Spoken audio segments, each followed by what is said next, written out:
Hello friends, मैं हूं गौरव और रिसेंटली बहुत सारे साइट्स पर ऐसे कुछ आर्टिकल्स पब्लिश हुए हैं जिसमें यह दावा किया गया है कि well known Pythagoras theorem Pythagoras ने नहीं बल्कि उनके 200 साल पहले एक इंडियन मैथमेटिशियन बौद्धयाना ने सबसे पहले पेश किया था।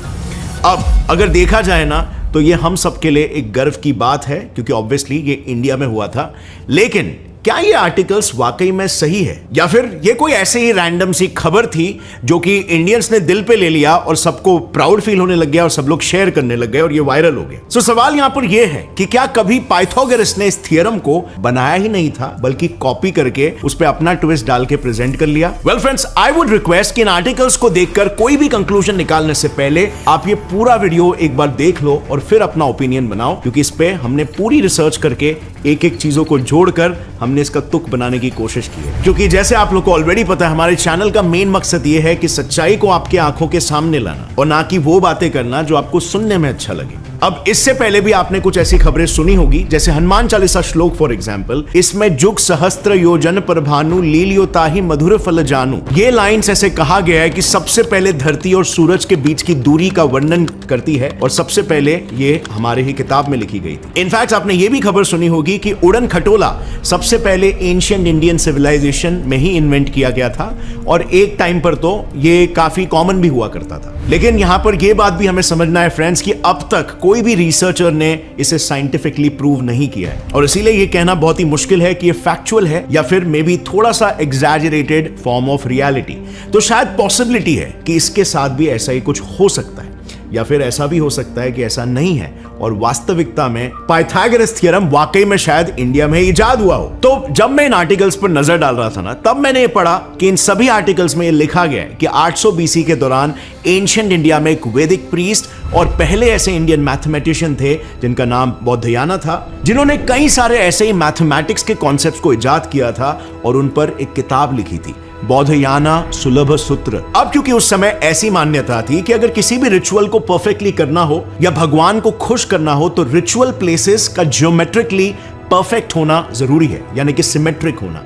और इसीलिए प्रिसाइज मेजरमेंट्स कैसे करना है इस बात को बताते हुए बुक में ऐसे कई सारे ज्योमेट्रिकल फॉर्मूले और कॉन्सेप्ट्स लिखे गए थे संस्कृत भाषा में श्लोका के फॉर्म में। अब इसे पर्सनली वेरीफाई करने के लिए हमने सीधा बौद्धयाना सुलभ सूत्र को ही रेफर कर लिया। इस किताब के फर्स्ट चैप्टर के 12th श्लोका में इसका वर्णन किया गया है, which reads दीर्घ चतुर स्याक्षण्या रजूह पाश्चर्मानी तिर्यग्मानी च यत् पृथग् भूते कुरुत्स्थ दुभय करोति। अब कई सारे आर्टिकल्स ये बताते हैं कि इसका एक्चुअल ट्रांसलेशन है areas produced separately by the length and breadth of the rectangle together equals the areas produced by the diagonal, यानी कि a² + b² = c²। लेकिन एक मिनट, ये श्लोका तो संस्कृत में लिखा हुआ है तो इसे काफी आसानी से मिस इंटरप्रेट भी तो किया जा सकता है ना। इसी को ध्यान में रखते हुए हमने इस साइट को यूज किया इस श्लोका को वर्ड टू वर्ड ट्रांसलेट करने के लिए। सो यहां पर Sanskrit to English translate Google search करने पर पहले 2 साइट्स जो आ रहे हैं उन्हें ही हमने चूज किया ताकि जितना हो सके क्रेडिबल सोर्सेज से हम इसे ट्रांसलेट करवाए। इसमें से पहली वेबसाइट learnsanskrit.cc है। इसे जर्मन स्विस मैथमेटिशियन और लॉजिशियन क्लॉस ग्लासहॉफ ने डिजाइन की है और क्लॉस ग्लासहॉफ ryukoku यूनिवर्सिटी में एंशिएंट बुद्धिस्ट लॉजिक के प्रोफेसर थे, जहां पर उन्होंने संस्कृत का एक्सटेंसिव नॉलेज लिया था। और दूसरी website easyhindityping.com, it is powered by Google translational API, यानी कि इसे गूगल नहीं बनाया है। So here are the results. दीर्घ मतलब लॉन्ग, दीर्घ चतुर्स यानी कि shaped like an oblong, square और पैरेललोग्राम, अक्षण या रजूह यानी कि डायगोनल/डायगोनली, पार्श्वरमानी यानी कि longer side of an oblong और the side of a square, तिर्यग यानी गोइंग ऑब्लिकली और हॉरिजॉन्टली, च मतलब एंड, यत यानी कि दैट, पृथग भूते यानी कि सेपरेटली, कुरुथ यानी कि दे डू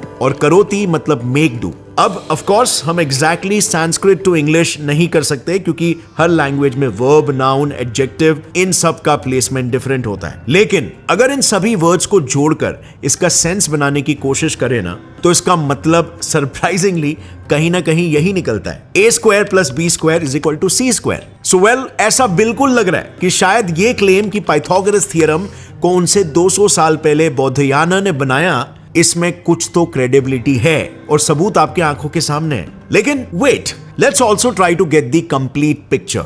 एक बार ये भी देख लेते हैं कि बड़े बड़े स्कॉलर्स का इस पर क्या कहना है। वेल, एक इंडियन मैथमेटिशियन है डॉक्टर टी.एस. सरस्वती अम्मा, जिन्होंने संस्कृत में एमए किया है और अपनी पूरी लाइफ मैथमेटिक्स और संस्कृत के हिस्ट्री पर रिसर्च करके एक बुक लिखी है, geometry in ancient and medieval India. अगर आप इस बुक को देखोगे ना तो इसमें बहुत से संस्कृत श्लोकास को इन्होंने इंग्लिश में ट्रांसलेट करके एक्सप्लेन भी किया है विद प्रॉपर डायग्राम्स। और इसी बुक के पेज नंबर 18 पर उन्होंने हमारे बौद्धयाना के श्लोक को भी एक्सप्लेन किया है, मेकिंग सिमिलर क्लेम्स। एक और एक स्कॉलर है टी.एस. भानुमूर्ति, जो कि एक एंशिएंट मैथमेटिक्स एक्सपर्ट है। उन्होंने भी एक बुक लिखी है, a modern introduction to ancient Indian mathematics. इनके बुक के पेज नंबर 155 पर अगर आप देखोगे तो आपको बौद्धयाना श्लोक दिखेगा विद एक्सप्लेनेशन। पर ये तो सिर्फ दो ही है, ऐसे और भी कई सारे रिसर्च पेपर्स और बुक्स है जिसमें बौद्धयाना को ही पाइथागोरस थ्योरम कहा गया है। लेकिन अब सवाल यह आता है कि आखिर कैसे एक ऋषि ने इतने सालों पहले इसे डिराइव कैसे किया होगा। तो जैसे कि मैंने पहले बताया कि बौद्धयाना ने जितने भी श्लोकास लिखे हैं वो अपने वैदिक रिचुअल्स को मैथमेटिकली सही तरीके से उस पर्पस से लिखे गए थे। According to people's trusted sources like QMath and IGCRT.org यानी कि international journal of creative research thoughts, इस थियरम को प्रूव करने के लिए बौद्धयाना ने एक रोप को इस्तेमाल किया था। दरअसल एक दिन जब वो इस पर काम कर रहे थे तब उन्होंने जमीन पर एक रेक्टेंगल बनाया और उस रेक्टेंगल में एक डायगोनल। फिर उन्होंने एक रोप लिया और उस रोप को रेक्टेंगल के डायगोनल पर रखा और फिर डायगोनल के लेंथ का एक स्क्वायर बनाया। यही सेम प्रोसेस उन्होंने रेक्टेंगल के दोनों साइड्स के साथ भी किया और फिर उन्होंने इन सभी साइड से फॉर्म हुए स्क्वायर का एरिया फाइंड किया। अब एरिया फाइंड करने के बाद उन्होंने देखा कि रेक्टेंगल के दोनों साइड्स पर बनाए हुए स्क्वायर्स का एरिया डायगोनल पर बनाए हुए स्क्वायर के एरिया से बिल्कुल मैच हो रहा है और इसी ऑब्जर्वेशन को बार बार रेप्लिकेट करके उन्होंने ये श्लोक लिखा। अब अगर हम ध्यान से इस इमेज को देखेंगे ना तो ये वही इमेज है जिसे हमें पाइथागोरस थ्योरम के नाम से पढ़ाया गया था स्कूल में। सो अब यहाँ पर मेन सवाल यह आता है कि जब ये बौद्धयाना ने इजाद किया था तो फिर पाइथागोरस का नाम क्यों आता है? पाइथागोरस एक्चुअल में थे कौन और उनका पाइथागोरस थ्योरम में क्या रोल था? And friends, you won't believe it, but जब हमने इस पर रिसर्च की तब कहानी में तो एक अलग ही ट्विस्ट आ गया। बिलीव इट और नॉट, कुछ लोगों का यह मानना है कि पाइथागोरस थ्योरम पाइथागोरस ने लिखा ही नहीं, उसे तो किसी और ने डिराइव किया था,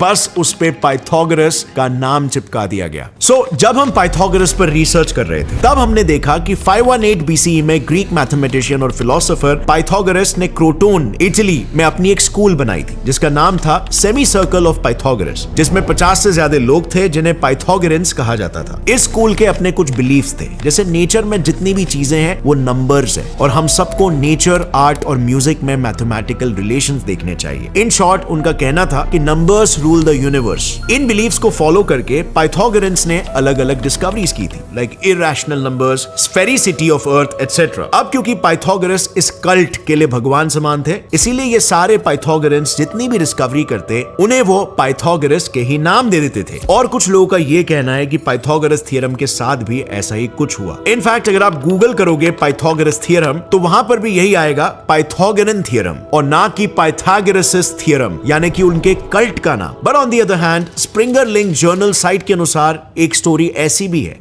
जो दावा करती है कि पाइथागोरस ने ही इस थ्योरम को प्रूव किया है। इस कहानी के अकॉर्डिंग एक दिन पाइथागोरस अपने एक दोस्त पॉलीक्रेट्स के लिए सामोस के पैलेस में रुके थे। तभी उनकी नजर पैलेस के दीवारों पर लगे स्क्वायर टाइल की ओर गई। उन्होंने उस स्क्वायर को डायगोनल के जरिए दो हिस्सों में बटा हुआ इमेजिन किया और फिर उस डायगोनल के लेंथ का एक और एक स्क्वायर इमेजिन किया। अब जैसे कि आप देख सकते हो, डायगोनल की लेंथ से बने रेड डैश्ड लाइन वाला स्क्वायर कुल मिलाकर 4 हाफ स्क्वायर्स यानी कि 2 टाइल से बना है। अब अगर हम डायगोनल की लेंथ को C कंसीडर करें तो वह स्क्वायर का एरिया होगा C स्क्वायर। और फिर पाइथागोरस की नजर रेड ट्रायंगल के बेस और हाइट पर पड़ी। उन्होंने ये देखा कि ट्रायंगल के बेस और हाइट दोनों के लेंथ से बने हुए स्क्वायर्स एक स्क्वायर टाइल जितना ही एरिया कवर करते हैं। मतलब अगर हम ट्रायंगल के बेस को B और हाइट को A कंसीडर करें तो दोनों से बने स्क्वायर्स का एरिया होगा B स्क्वायर और A स्क्वायर रिस्पेक्टिवली, यानी कि डायगोनल से बने एरिया जितना। और ऐसा करके पाइथागोरस ने अपने इस थ्योरम को स्क्वायर टाइल्स की मदद से प्रूव किया। बट फ्रेंड्स, अगर आप थोड़ा सा ध्यान से देखोगे ना तो ये रेड ट्राइंगल एक स्पेशल ट्राइंगल है जिसकी हाइट और बेस की लेंथ्स इक्वल है। सो पाइथागोरस ने अपने थ्योरम को सभी राइट एंगल ट्राइंगल्स के लिए जनरलाइज करने के लिए ट्राइंगल के शेप को कुछ इस तरह से मॉडिफाई किया। इसमें जो सबसे बड़ा वाला स्क्वायर है वो रेड डॉटेड स्क्वायर और 4 ट्राइंगल से बना हुआ है। अब इसमें ब्लू डॉटेड लाइंस में दिए 2 स्क्वायर्स ट्राइंगल के हाइट और बेस से बने एंड अगर उनके साथ वाले रेक्टेंगल्स को कंसिडर करें तो ये पूरा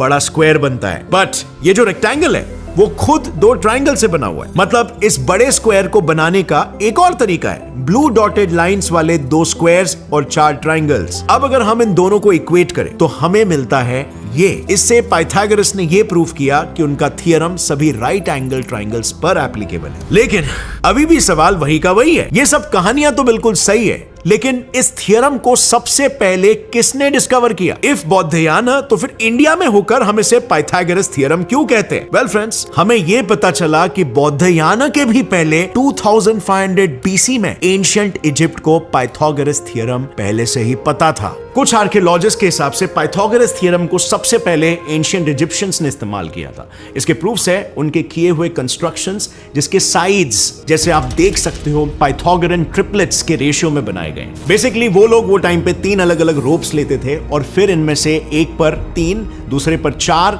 और तीसरे पर 5 नॉट्स बांधकर उनके जरिए सारे कंस्ट्रक्शंस करते थे। यानी कि वो अननोइंगली पाइथागोरस थ्योरम को यूज करके कंस्ट्रक्शन किया करते थे। और हम यहां पर ये कह सकते हैं कि एंशिएंट इजिप्शियंस को इसका नॉलेज था। लेकिन यहां पर बस सिर्फ बात इतनी थी कि उन्होंने इसे ट्राइंगल के साथ नहीं जोड़ा था। इन ट्रिपलेट्स का सबसे पहला प्रूफ मिला 1800 बीसी में बेबीलोनियंस के पास। दरअसल बेबीलोनिया मेसोपोटामिया यानी कि आज के ईरान में सिचुएटेड था और आर्कियोलॉजिस्ट जब इस जगह पर रिसर्च कर रहे थे उन्हें बहुत सारे क्ले के टैबलेट्स मिले। अब उनमें से एक टैबलेट पर पाइथागोरन ट्रिपलेट को नोट डाउन किया गया था। इस टैबलेट पर जो नंबर्स लिखे गए ना, वो बेबीलोनियन न्यूमरेशन सिस्टम में लिखे गए। यानी कि पाइथागोरस इक्वेशन का रिटन नॉलेज सबसे पहले बेबीलोनियंस के पास था। अब इसके 1000 साल बाद यानी कि 800 बीसी के इंडिया में बौद्धयाना ने first time formally Pythagoras theorem को अपने सुलभ सूत्र में स्टेट किया। This was the first instance जब पाइथागोरस के थ्योरम को सबसे पहले एक त्रिकोण यानी कि ट्राइंगल के साथ एसोसिएट किया गया।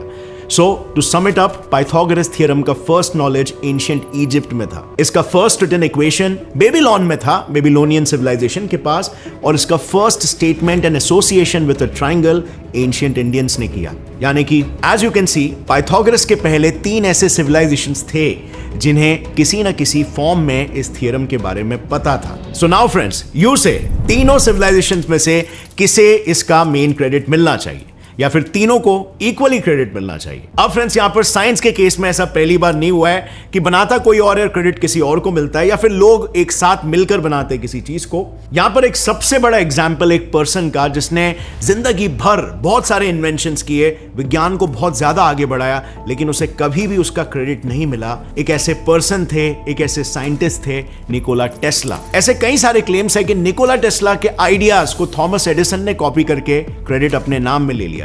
और रिसेंटली टेस्ला के ऐसे कई सारे टेरिफाइंग इन्वेंशंस रिवील हुए हैं जिस पर लोगों की अब तक नजर नहीं पड़ी है।